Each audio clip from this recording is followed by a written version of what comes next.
MLA Raghuramakrishnaraju ఇచ్చిన ఫిర్యాదుపై అప్పటి CID అధికారి విజయపాల్పై గుంటూరు నగరం పాలెం పోలీసులు కేసు నమోదు చేశారు. ఈ కేసులో ముందస్తు బెయిల్ కోసం విజయపాల్ దాఖలు చేసిన పిటిషన్పై హైకోర్టులో విచారణ జరిగింది. ఇరువైపున వాదనను విన్న న్యాయస్థానం ఈ నెల 24న తీర్పు వెల్లడిస్తామని తెలిపింది.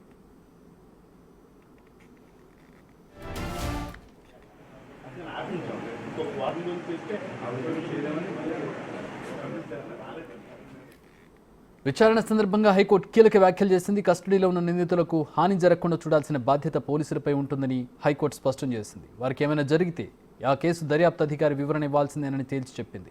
రఘురామకృష్ణరాజు కస్టోడియల్ టార్చర్ కేసులో నాటి దర్యాప్తు అధికారి విజయపాల్ వివరణ ఇవ్వాల్సిన అవసరం ఉందని అభిప్రాయపడింది.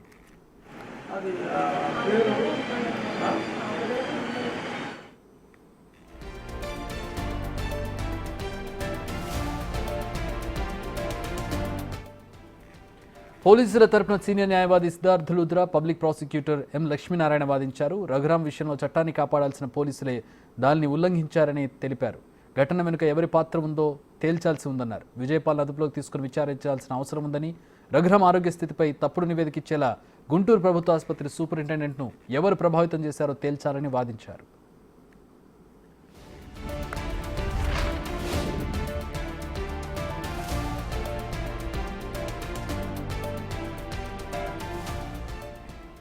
అనారోగ్యం, వయసు పైబడిందనే సాకులు చూపుతూ బెయిల్ పొందేందుకు విజయపాల్ అనర్హుడంటూ రఘురామ తరపు న్యాయవాది వాదించారు. అతనికి ముందస్తు బెయిల్ ఇస్తే ఇక పోలీసుల చేతుల్లో రాష్ట్ర ప్రజలు ఎవరూ భద్రంగా ఉండలేరని, సమాజానికి తప్పుడు సంకేతాలు వెళతాయని అన్నారు. ఇరుపక్షాల వాదనలు విన్న న్యాయమూర్తి ఈ నెల 24న నిర్ణయాన్ని వెల్లడిస్తామని స్పష్టం చేశారు.